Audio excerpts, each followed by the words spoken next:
This is a sport that people just don't have the mental toughness, the physical toughness to come in here. And I kind of feel it's a camaraderie with people who are willing to step on this mat and people who are willing to put their ego behind them because they know somebody's gonna smash them, and eventually someone's smashing them enough, you're gonna be smashing people after a while.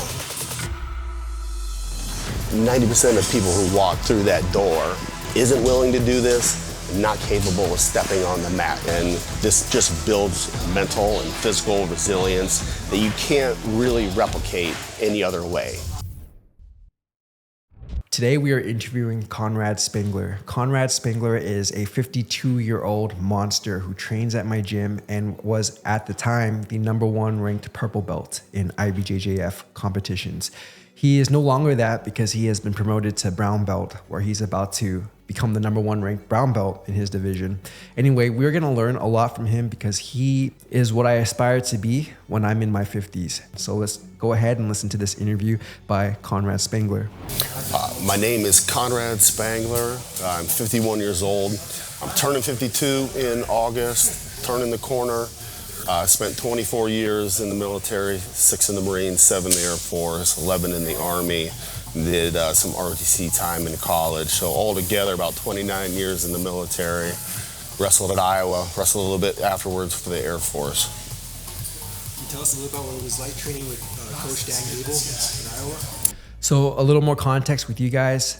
Conrad wrestled at Iowa, and Iowa is a legendary wrestling school. So he was a wrestler during the time Coach Dan Gable, who is also a legendary coach, was teaching. He was the assistant athletic director at the time. So Conrad's going to explain to us what it's like to train under such a great coach. The first year I was there was his first year as working as the assistant to the athletic director. So he was in the room coaching guys who were training for the Olympics. But I saw him around. He would come give me advice here and there. Coolest thing about him is like he was just so chilled in how he kind of approached people. You could talk to him about pretty much anything. One of the best trademarks of a good coach that I think Conrad just mentioned is that they're very approachable. They're able to talk with you, and you're able to talk with them about anything, and you have a really nice, friendly environment and atmosphere. And that's something that I've actually found is pretty prevalent in all the Renzo Gracie schools in Houston. All the professors that Professor Brian has recruited, very approachable, very friendly. They care about you and your training and your development in jiu-jitsu, and they also care about your personal life because we're all one big family and one big community. What are some takeaways that you learned from wrestling that you applied to jiu-jitsu? Well, wrestling is grappling just like jiu-jitsu is. Wrestling is different rules than jiu-jitsu. It's all grappling. It's just a little bit different positions. It's a little bit different point scoring. Really what it comes down to is in wrestling, you're trying to put somebody on their back, and in jiu-jitsu, they're trying to go to their back. So when somebody's falling, it took me a while to get used to how people were falling because their knees kind of come up into your crotch where you don't have to worry about that in wrestling. But when it comes down to, it's all grappling. Just a lot of the moves in jiu-jitsu are moves that are illegal in wrestling. Because they're trying to break your limbs and they're trying to choke you out. In a wrestling match, you get into a lot of these positions and they stop you. But I've also found out a lot of wrestling moves are illegal in jiu-jitsu because I've done some wrestling moves that have gotten me disqualified because jiu-jitsu guys, it turns out, don't like their neck being touched that much. So what made you transition to jiu-jitsu from wrestling? How did you get into jiu-jitsu? Well, I guess the transition is for years kind of would go to jiu-jitsu, MMA gyms, find guys who just wanted to work on their wrestling. So I would work on wrestling with jiu-jitsu guys. Because of all the injuries I've had, I didn't want to be down on my knees. I was worried about them getting tweaked. I'd see guys in knee bars and heel hooks, and I'm like, I don't want any part of that. So when I jumped in, I was very cautious. I was kind of more like, I'm gonna try and keep it more wrestling. And the more I got into it, the easier it was. I got a little more comfortable with, injuries are still going to happen, but I don't have to be as worried about it as I did kind of first getting into wrestling.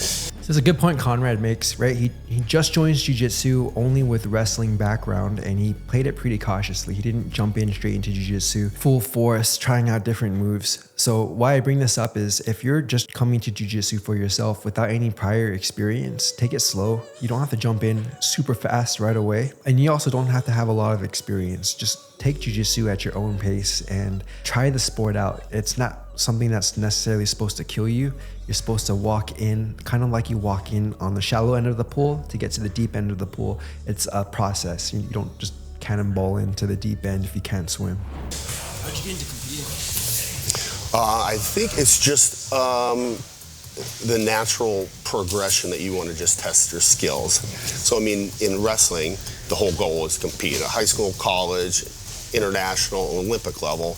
The whole goal is to compete. You're always training to compete. So in jiu-jitsu, a lot of people compete, a lot of people don't. There's different paths. So once I kind of got comfortable with the rules and the positions, it kind of became the next step that I wanted to compete again. Because really, if you're doing this, you're grappling, you want to test your skills against other people. And that's kind of what it's all about to me. What's your ranking in IBJJF right now? Well, I was ranked #1 in purple belt, and since I just got brown belt, I'm back down to the beginning. So I'll be working my way back up at the top, and that takes a lot of time, a lot of training, but I'll be on top of the brown belt division within a couple years. What do you think it takes in your division to be on the top? What's setting you out differently than other guys? You know, I don't know if there's one key that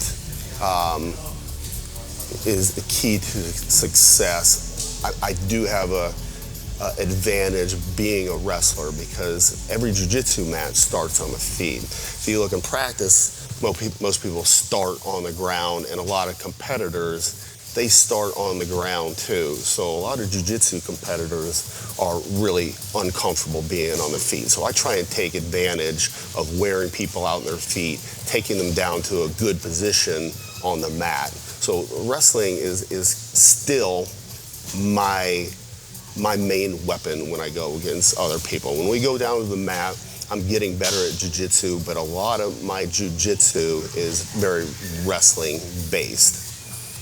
Do you have a particular match that you remember that you think fondly of? No, they all kind of blur together.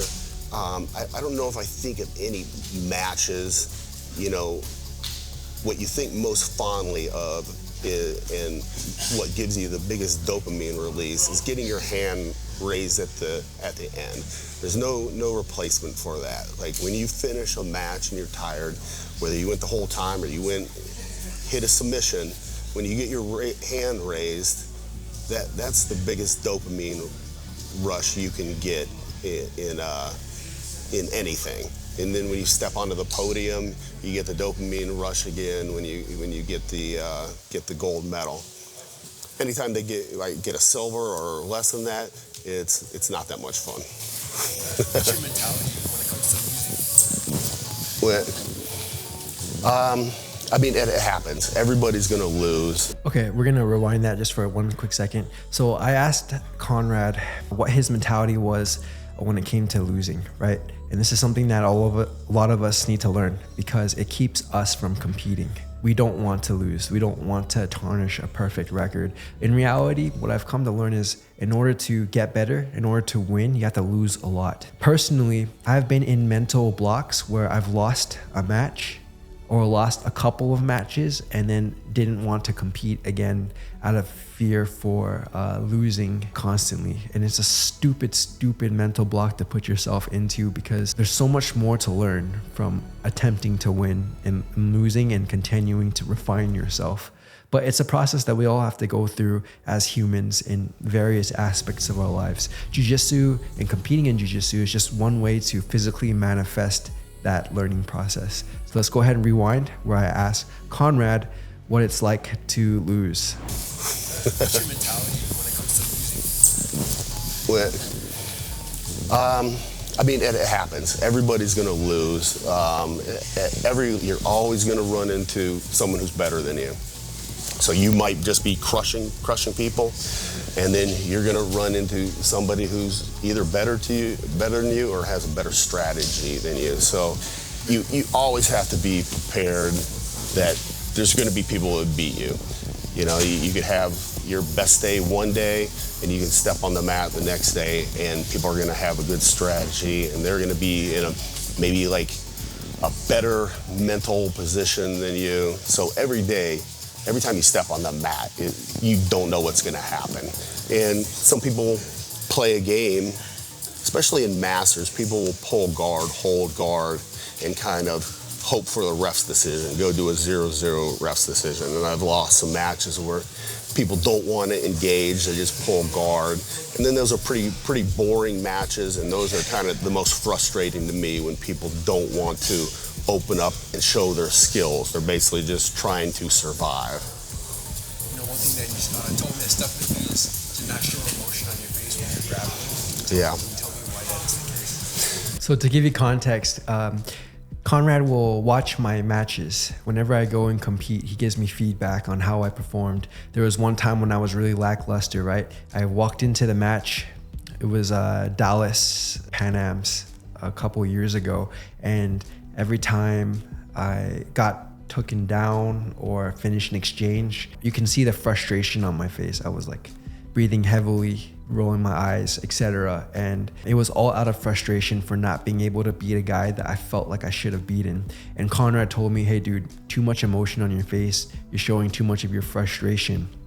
And that actually gives my opponent an edge, because then they're able to see or smell blood and they go harder. So I'm asking Conrad this question so that we can share it with you guys. And this is his reason for why you shouldn't share your emotion when in a competition. It's a mental game, because you're in a fight with somebody. So anytime you're in a fight with somebody, you don't want them to see you tired. You don't want to see them seeing your kind of posture, bending over, hands on their head. That can give away whether you're breaking somebody in a sport where, you know, you get submissions and you get points, but a lot of it is kind of breaking somebody mentally until you can kind of do what you want, because it's a fight. And you see that a lot. People who are very strong at the beginning in the first couple of minutes, but in the last couple of minutes, they just will give up positions because they're tired, or you've gotten positions or points on them, and they kind of lose confidence in themselves. So I try and keep a straight face. I try and control my breathing. There've been matches where I've been dead tired, and I try to control my breathing. I don't make facial expressions like I'm tired. I don't bend over, touch my knees. Other people are looking for that. If they're tired too, and they're going to be tired if you're tired, everybody gets tired. If they think that you're more tired than they are, that'll give them the energy to kind of push through and get some points on you. So you leave your emotions out the door whenever you're competing? Well, you don't leave your emotions, you really can't control. You don't want to show your emotions. When I watched international wrestling, I was always like kind of mesmerized by the Korean wrestlers, because you couldn't tell whether they were up 10 points or down 10 points. Their facial expressions didn't change. They made no hands on the hips, no hands on the knees. Everything they did, they were just like robots. They're like cyborg warriors. They didn't know. They just kept coming. They kept going hard, and it threw a lot of people off, because it is kind of an emotional sport, because there's a lot of ups and downs, but you didn't see any emotion from it. And I think about that a lot, because I don't want my opponent to see any emotion out there.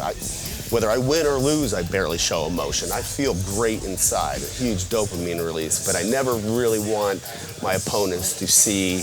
And even if I win a big match, I don't celebrate that much, because I don't want to even give people who are watching thinking, oh, it almost looks like he was relieved to win that match. I want my opponents, because your opponents are watching you all the time, your future opponents on the sidelines, and they see you celebrating like, man, I didn't know if I was going to win that or lose that. I'm so happy. I want them to see me as just somebody who goes out there, competes from the bell to the whistle, and gives it everything the whole time. So I don't want them to see any weakness. This is pure gold. This is so pure gold. What he mentions about Brazilian Jiu Jitsu and wrestling being an emotional sport is so true.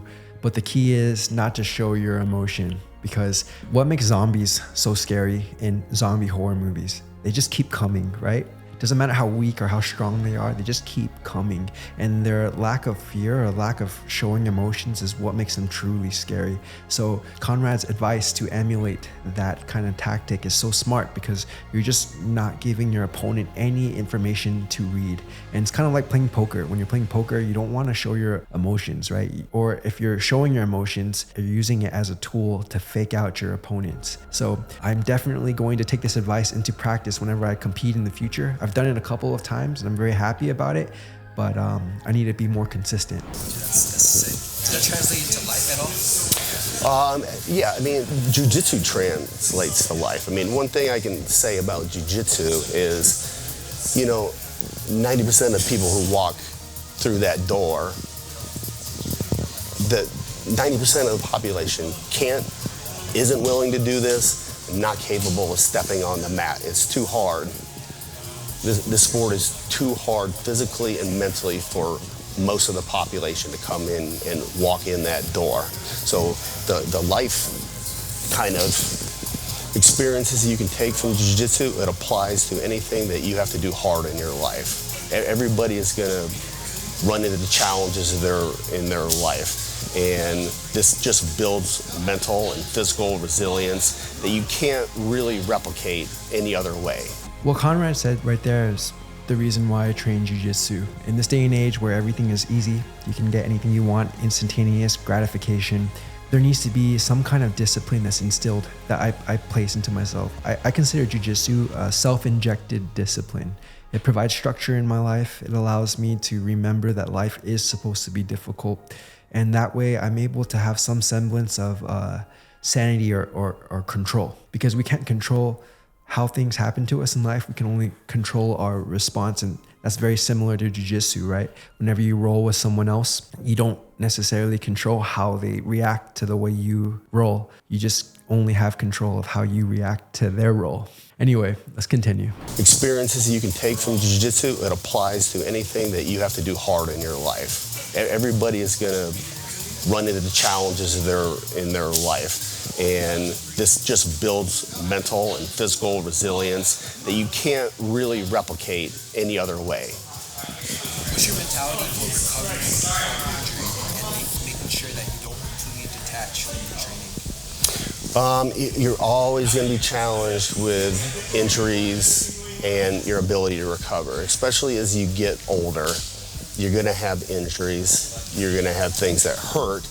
And sometimes there's a fine line between what's an injury and what just hurts. And sometimes I have to take some time off because there's things that hurt that may kind of cross the line into, maybe now I'm injured where I actually have to take some time off.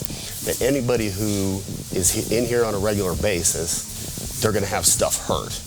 So, I had one of our coaches at Iowa, Jim Zaleski, always say, it doesn't matter how you feel. So whether you are tired or you're hurt, you still have to go out there and compete. So there's a lot of days like I got stuff hurting, I'm a little worn out, and I have to know when to maybe take a day off, take 2 days off, and days when I know if I have a competition coming up, you have to push through it. And that's part of the mental aspect of jiu-jitsu is you have to push yourself through.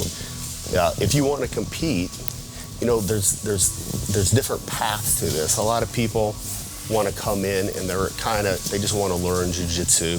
They want to get a physical workout. And then there's people who are coming in who want to keep getting better and test themselves and compete. And so there's a bunch of different paths, and if you want to compete, you're gonna have to raise the level up a little bit with your training partners, but you have to know when you're in a bad situation, because if you are too stubborn, you're gonna get hurt. If someone has your arm and you're like, well, I have to keep going, and then you get your arm broken, then you're out for a while and you have a true injury. So there's things you have to consider, whether you want to just keep pushing through it, and times when you have to recover. You have to realize both. And if you're an older competitor, don't look up like Cade Rotolo's workout and try and replicate that, because you're gonna burn yourself out trying to train twice a week, twice a day, 6 days a week. You're gonna get hurt. Conrad makes another great point right here. Train for what your goal is. Understand your body, understand who you are, right? So if you're 55 years old, don't be training like you're 22. And if you're 22, you need to push it a little more than you would have to if you're 60. So understand what your goal is and train with intention. How do you maintain your physical fitness and your physique? What do you do to maintain that? So I'm asking Conrad right here what he does. What does he do to maintain his physique? Because obviously, as you see him right now, he's built like a tank. This guy is studded out, extremely muscular. So how is he able to compete, be a father, raise kids, and also maintain his muscularity? Well, it's consistency. I wrestled 189 in high school, 197 in college. And I've taken many years off from wrestling and grappling, and because of the schedule in the military, being deployed, going on training exercises, long work days. So a lot of my time in the military, you just don't have the opportunity to do it. So you have to do other things. I've never in my life just taken, I'm just gonna stop working out. It's never happened. So a lot of it is, when you get older, you have to be consistent with your diet and being consistent with your training. So those are kind of the obvious things, but you can't forget about the obvious things. You still have to eat right, and you still have to, even if you're hurt, even if you're not training, you're in a place where you can't train, you can still do other things to kind of maintain, so when you do come back to it, you're not completely out of shape and you can get back to it quicker. Okay, so to recap what Conrad just said, there's gonna be periods in your life where you're not training jiu-jitsu, where you're not grappling or competing, but that doesn't mean that you need to stop training altogether. You still have an onus of responsibility to take care of your body. You have to continue working out and continue eating healthy. What does it mean to eat healthy, and what does it mean to work out? Well, that really depends on your physique, your structure, and what your goals are. For example, my goal is to be in great physical shape all the time. I want to be at least at my 90% best. Even when I'm not competing, I'm working out 5 to 6 days a week. Sometimes twice a day, sometimes once a day. Every once in a while, I'll rest a couple of days, but I also never stop working out, because I know there's gonna come a time in the future where I wanna compete again, or there may come a time in the future where I'll have to use my body to defend the country or defend my family. Who knows? But we always need to stay ready, stay prepared. Once an athlete, you always need to work on staying an athlete. I never approved of the people who trained as athletes in high school and college and then totally stopped training afterwards. That's not the mindset that you need. What the mindset that you really need is to consistently train all the time. There's a lot of health and mental benefits to training your body. You live longer, you feel better about yourself, you look better, you perform better. Even if you're not constantly competing, you have an onus of responsibility to stay in shape for yourself and for your family and for the community, because when you're at your best, you can be the best and help other people. Okay, on to the next question by Conrad. So what if you do fall out of your routine and you stop training for years? You stop taking care of your body, you're currently out of shape, and you want to get back onto routine, you want to get it back together. What do you do to get back into shape if you've fallen out of routine for a long period of time? Let's see what Conrad has to say. If someone puts their gas off the pedal, right? Pedal off the gas, and they let themselves go, what's your recommendation to get back into shape? That I really can't help people who completely just fall off and stop working out. I actually can't really relate to that too much because I don't know what it's like to be like, I'm just tired of working out. It's been a part of my life. It started out as a routine to help me get better for wrestling and get better for football. So it has to be something you work into your daily life to where it's something that isn't something you feel like you have to do. It's something you want to do because you want to keep improving yourself. And there you have it. Conrad's #1 advice to get back into shape is #1, keep your routine and don't get out of shape in the first place. #2, if you've fallen out of shape and you're trying to get back on, create a daily habit. Do something that is ingrained into your life every day that you enjoy doing so that you can continue doing it. Because if you do it and you don't enjoy doing it, you're just going to stop because we're all lazy and we don't like doing things that we don't have to do. But if you make it fun or interesting, you're going to continue doing it, especially if you create a habit. Habits take apparently 2 to 3 weeks to form. At least that's what I've heard. So if you can try to consistently do something 2 to 3 weeks, consistently, emphasis on consistently, you're more likely to continue doing that habit. So if you've fallen out of shape and you're trying to get back into shape, consistently work out every day, but do it at a degree that you can enjoy doing it. Don't burn yourself out. If you go hard one day and that causes you to recover for 6 days, it's not worth it. Instead, go easy to medium for 6 days and rest 1 day. That way you're able to continue showing up. Okay, last question. What's the future hold for Conrad Spangler? You know, always improving. If I can, #1 for me, you got to stay healthy. You got to be smart. A lot of guys out here grabbing hold of your knees and twisting on your knees. That's what I got to avoid, things that are going to get me permanently injured. So my goal is next tournament I go win it, and I keep winning after that.